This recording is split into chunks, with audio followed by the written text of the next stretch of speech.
नमस्ते दोस्तों, आज की सत्र में आपका स्वागत है।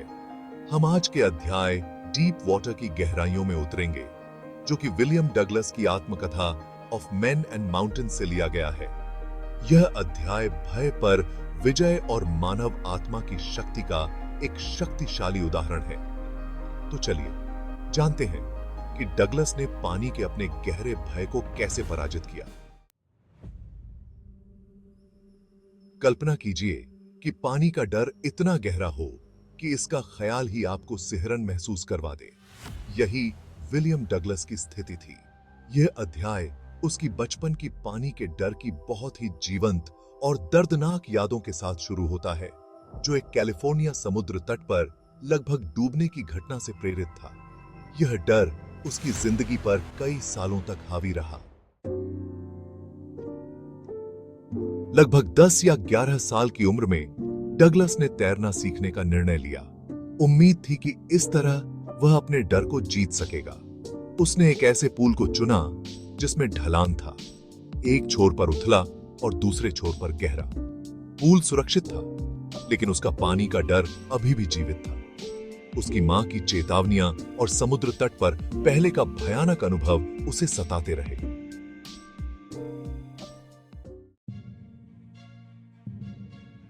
एक दिन जब वह पूल के किनारे पर इंतजार कर रहा था, एक बल्ली ने उसे गहरे पानी में धक्का दे दिया।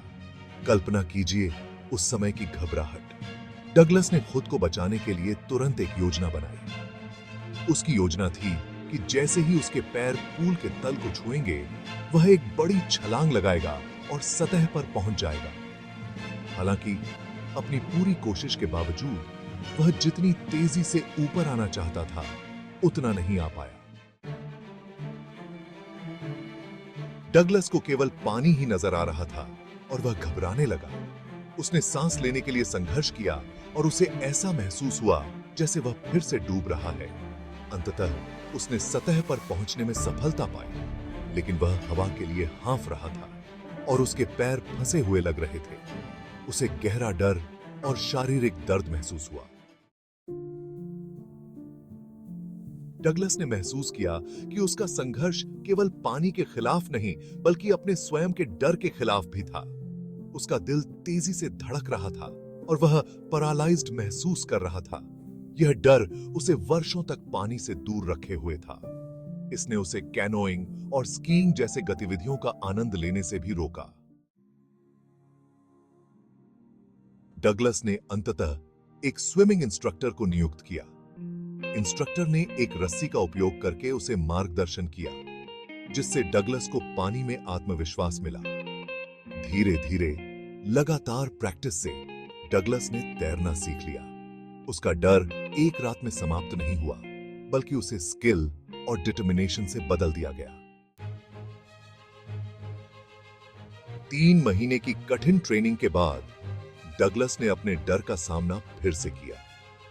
इस बार उसने आत्मविश्वास के साथ पूल को पार किया। यह अनुभव उसके लिए एक महत्वपूर्ण उपलब्धि थी। पानी के डर को मात देना केवल तैरना सीखने के बारे में नहीं था, यह अपने जीवन पर नियंत्रण पुनः प्राप्त करने के बारे में था।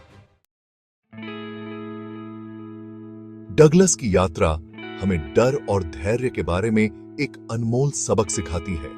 वह सोचता है कि मृत्यु शायद शांतिपूर्ण हो सकती है, लेकिन मृत्यु का डर पैरालाइजिंग हो सकता है। राष्ट्रपति रूजवेल्ट के शब्द हमारे पास केवल एक चीज से डरने की जरूरत है, और वह है डर। खुद इस संदर्भ में पूरी तरह सही है। अपने डर का सामना करके और उसे पार करके डगलस ने दिखाया कि दृढ़ संकल्प और सही समर्थन के साथ सबसे डरावनी चीजों का सामना किया जा सकता है और उन्हें पराजित किया जा सकता है।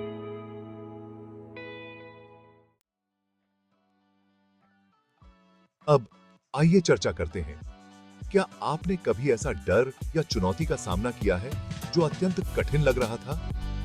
आपने इसे कैसे पार किया? कृपया अपने अनुभव या विचार साझा करें।